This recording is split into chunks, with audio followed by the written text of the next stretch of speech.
So now all I have to do is drag and drop our cleared file into the software, and I hit write.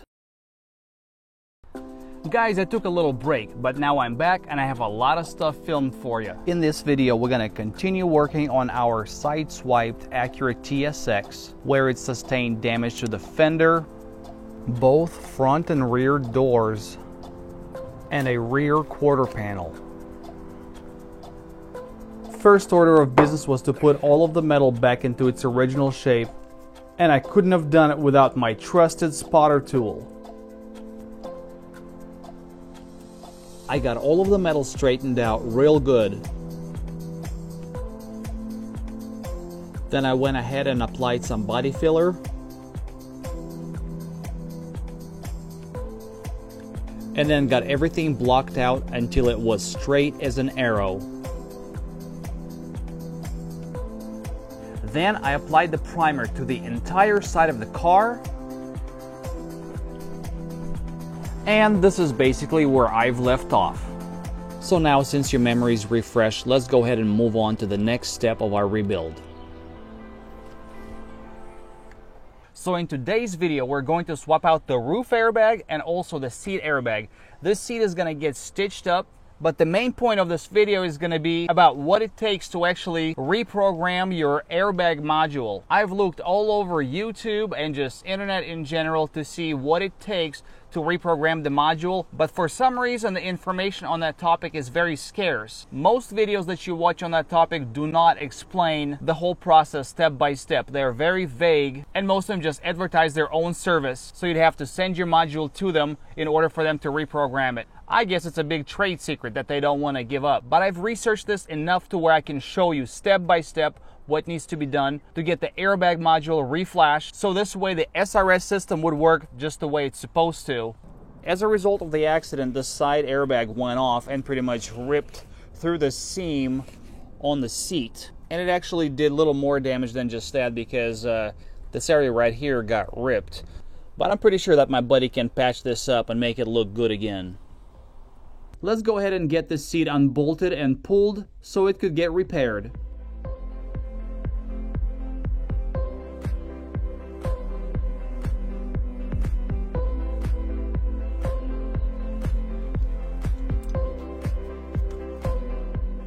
So right here is the seat I just pulled out of the car, and this is the seat I got from the junkyard. Check this beauty out. Look at this fine Italian leather running all the way down. Thing's a work of art. Not really. The only reason I got this thing is because of its airbag that's right in here, and I only paid 50 bucks for this seat. If I were to buy the airbag by itself on eBay, it would have set me back about 100 bucks or so. So once I harvest the airbag out of it, the rest is going in the trash.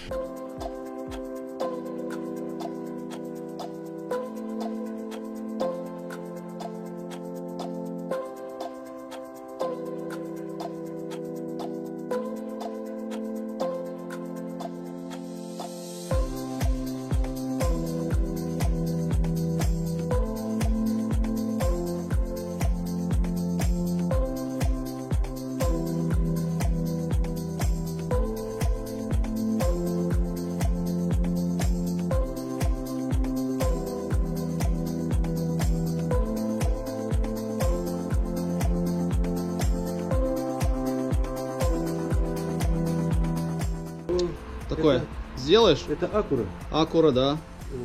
Тут немножко сложнее работать. Да, я тебе вот об этом как раз говорил. Я когда первый ты мне вот тут делал, я сказал, что у меня здесь немного шов разошелся не по шву. Чтобы сделать красиво и хорошо, Ага. Нужно этот кусок менять еще. Ага, окей. А здесь все целенькое.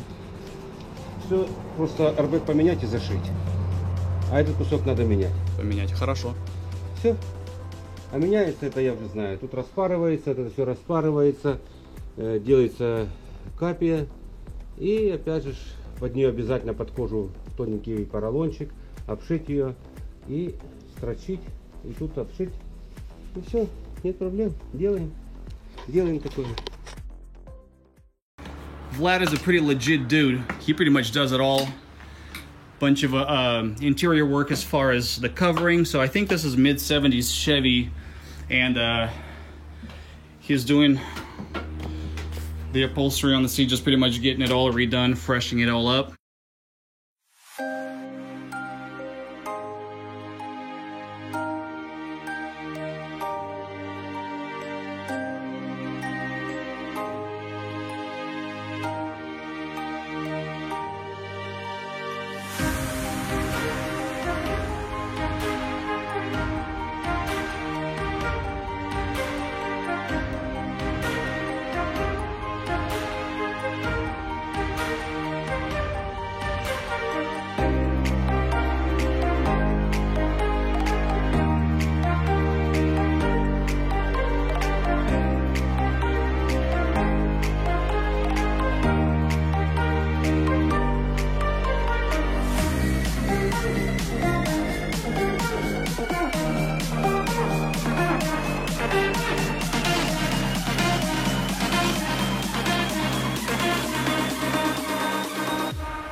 So the seat is getting stitched up and it will be ready for a pickup sometime tomorrow.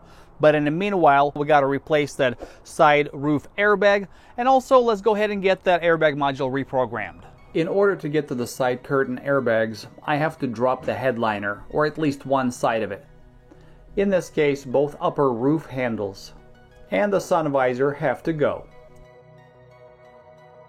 Next, the plastic covers for the A pillar, B pillar, and the C pillar also have to be pulled. As I pull down on a headliner, I try to see what other parts of the headliner aren't budging. That's usually an indicator that there is a clip or two that I possibly missed. And it's usually a safe bet to assume that there are a couple of bolts hiding behind the dome light cover. There are generally around 10 bolts that hold the roof airbag in place, so normally once you get the airbag unbolted and unplugged, it'll come right out. And now you basically just repeat the process in reverse. Get the airbag bolted in, push the headliner back up, replace all the trim, and you're done. Couldn't be simpler.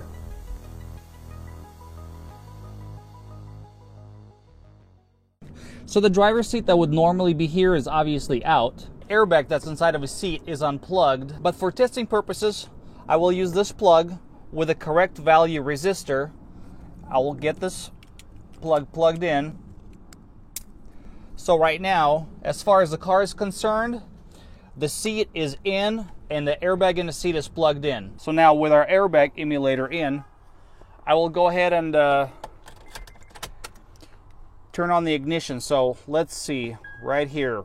The system went through its check and then the airbag light is still there. So let's go ahead and scan for SRS codes and see what kind of code we're gonna come up with.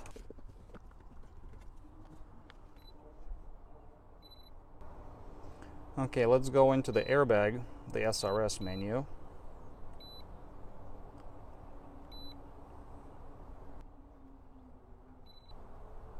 Okay, left side airbag deployed. Now, when it says deployed, that means that there is a hard code stored within the airbag module, and you cannot just simply go to erase. You want to erase? Sure, yes. It's erasing. Erase request has been sent. Okay, all right, let's go back. Oh, what do you know?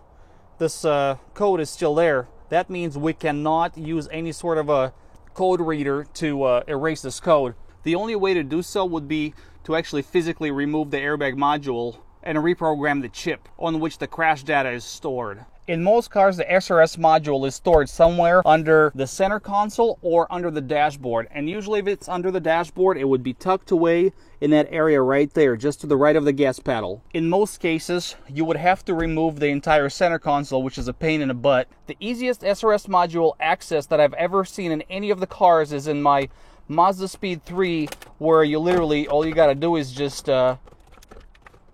pull out the cup holder, and the module is stored right below it. It literally takes no time to get to it. Thankfully, in this Acura, we don't have to remove the center console. I gotta pop this cover off. And the module is located right there. Now, if you guys are not sure where your SRS module is located, you can always Google it. I'm sure there's going to be a wealth of information online and you'll be able to find the location with ease. The module is generally being held in by 2 to 4 bolts.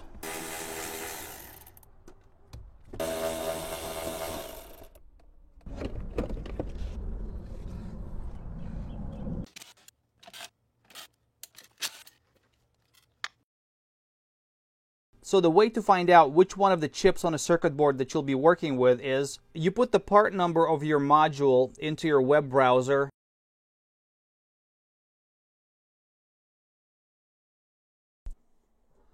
Then I would normally just go into images. And, well, one of the first ones that we come up with. Okay, so this is our number right here, and as we're scrolling down, this is the same module opened up. So just to double check, we would look at the module that we're working on, and if the layout is exactly the same, meaning that all of the components are in same exact places, then we take a look here. We got this EEPROM chip right here with a bunch of probes attached to the legs. That basically tells me that this is the chip that we would be working with. Another way to tell which chip you'll be working with is if you scroll back up, then right here, once again, you see the part number that corresponds with this, and that number will be stamped on the chip that the memory is written to. So that's the number we have to look for on this particular chip. So these probes are specifically made to work on chips with tiny legs like these ones or these ones. And for some reason that makes them real expensive. The set of small 8 probes can run anywhere between $150 and $250. So I have to figure out a different way to hook onto this chip. There's always going to be a part number stamped on each one of these chips, but a lot of times it's hard to see it, especially on the smaller chips, because there is some sort of a clear coat that covers all of these chips. You can actually see how glossy that one is, and actually the entire board is covered in this stuff. So what you got to do is get yourself a Q-tip, get some of that acetone or lacquer thinner on the tip of the Q-tip, and start working all around the chip until you get that finish off. And I already just did that. So if you look close, you can actually see how the area around is glossy, but the area right on the chip is more on a dull side. And now you can actually start seeing some numbers. So the number I got is 564 RQ. Actually, this chip number is 95640, and I don't know why, but for some reason they left the first and the last number out. Because more often than not, your memory is going to be written to either one of these little 8-leg chips or one of the skinnier 8-leg chips such as this one.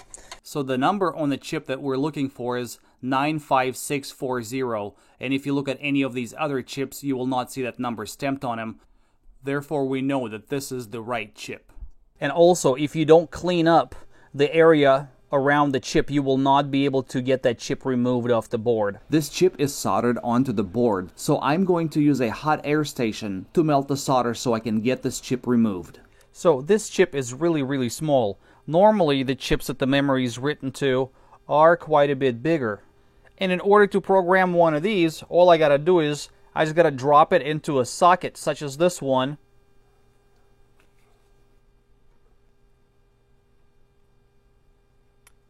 Like so, and this thing is ready to be programmed. But I'm not aware of any sockets such as this one that would work for a chip as little as this one right here. So I went ahead and purchased this adapter. Let's open it up. So there's some assembly required to get this thing going. These pins will be soldered onto the underside of this little circuit board adapter. Now let's go ahead and assemble this thing. I'm going to put a little bit of flux on some of these points just to help with the adhesion. And now just a few dabs of solder to make the connections. A bit more flux and solder for the inside connections. And we are done. So after soldering the pins in, this is what we got. Now I can solder this little chip onto this board right here. So once again, I'm going to put a little bit of flux on all of these contact points. And now follow that up with just a little bit of solder. And now everything is set to get this chip soldered onto our test board.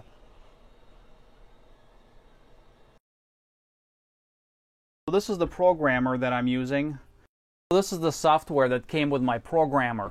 So first thing we gotta do is I'm gonna go to D, which is select device, and that's where we will tell the software which chip we're working with. And so as you remember from earlier, our chip number is 95640. So we have three options here. We'll just use the first one. Hit that, select.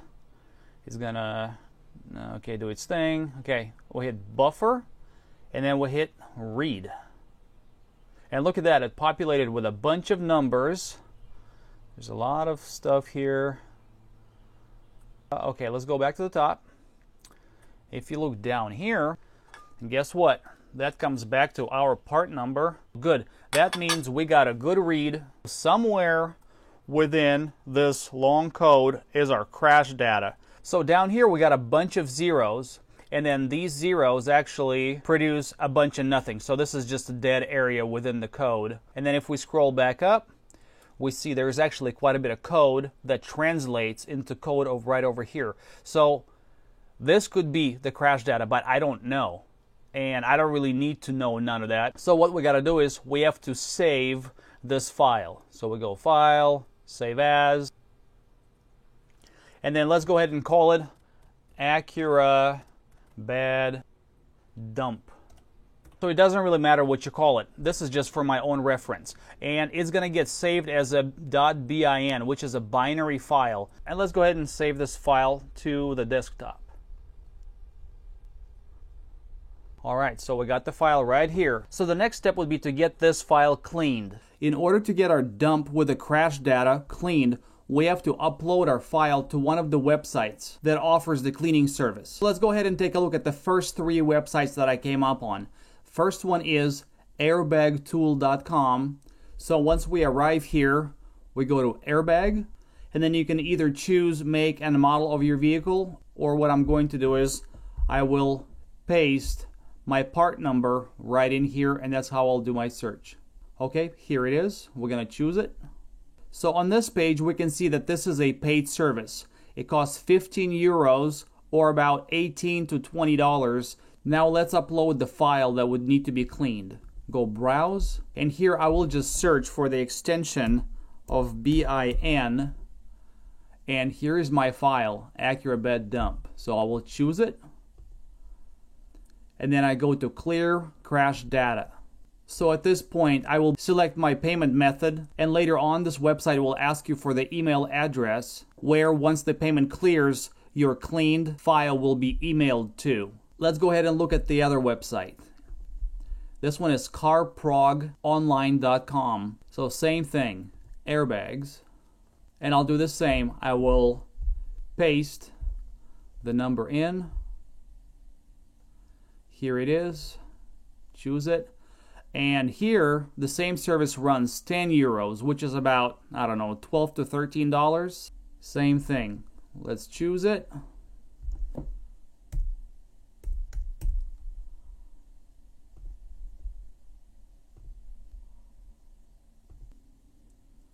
Cool, it actually shows that the crash data had been found within our file. Clear crash. So basically it brings you to the same process as the first website. Let's try the third service, which is actually free. This website is called weboctopus.nl. On this site, we go to free services and airbag SRS crash data repair. So this is a free service, but they are a bit limited on the amount of dumps that are available on this website. There's no option for me to enter my part number, so I have to manually search for it. Acura, make and model. I scroll all the way down to TSX. So the part number I'm looking for is 77960-TL0-A012-M1. But what I'm seeing here is an N1. And you know, just to make sure, I went ahead and Googled the N1, and I'm not coming up with anything. So that leads me to believe that there was a typo on the website when they put that N in there, because everything I'm coming up with always has M at the end. So if we go back and look at all the other Acura part numbers, they all end with an M letter. If you look all the way up, this is the only N, so it's probably just a mistake on their part. I will go ahead and choose this part number. So I've already done this, but you guys would just enter your email address and follow the directions. So this right here is a cleared file that was emailed back to me, and I went ahead and renamed it to Acura Clean File, just once again for my own reference. So now all I gotta do is I will drag and drop it right in here, and I gotta hit right. So now this clean file will totally override our bad file. That means that all of the information that is still needed to be within the file stays within the file, but all of the crash data gets overwritten or erased. Great, so everything is finalized and good to go. I'll get this chip out of the reader. All right, now let's go ahead and transfer this chip back into our module. If you guys are interested in the tools that I used, such as the chip programmer or the hot air station, I will leave the links to them in a description field under the video. So now I got this thing lined up in there pretty good. Just to make sure it's got better adhesion, I'm gonna put some flux on there. And I'll hit it with hot air one more time. And that will help the solder flow just that much better. All right, that looks good. The very last step is to clean some of that flux up with rubbing alcohol. And once again, I just put some rubbing alcohol on a Q-tip. Just gonna work it all around. Alrighty, so this is what we ended up with.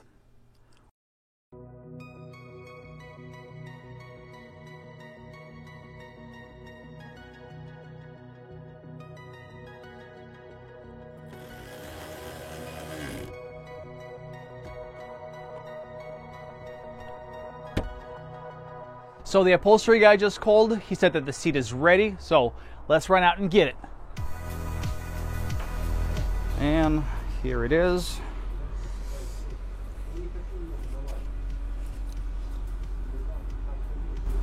Man, this guy did a great job. So this piece right here was originally here. And now we got a new piece of leather in place. And the stitching looks beautiful, just like OEM.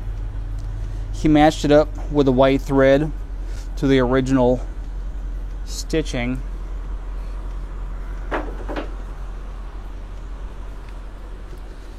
So this way you can't even tell it's ever been done. All right, so let's get this thing home. Okay. Вова, все. Pound it. Все, пока.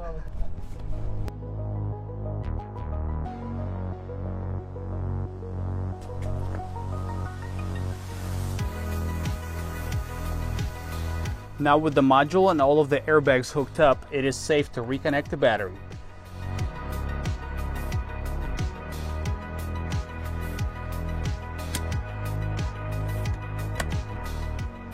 All right, the moment of truth. I'm about to turn the ignition on, but just to be on the safe side, I will go ahead and recline the driver's seat, lean away just in case if something went wrong. I don't want this airbag going off in my face. All right, sure hope I've done everything right. This is a moment of truth.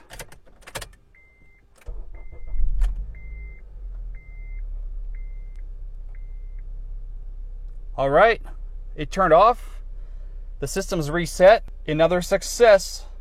Everything turned out great, just as I hoped it would. And remember, there's always more than one way to do just about anything.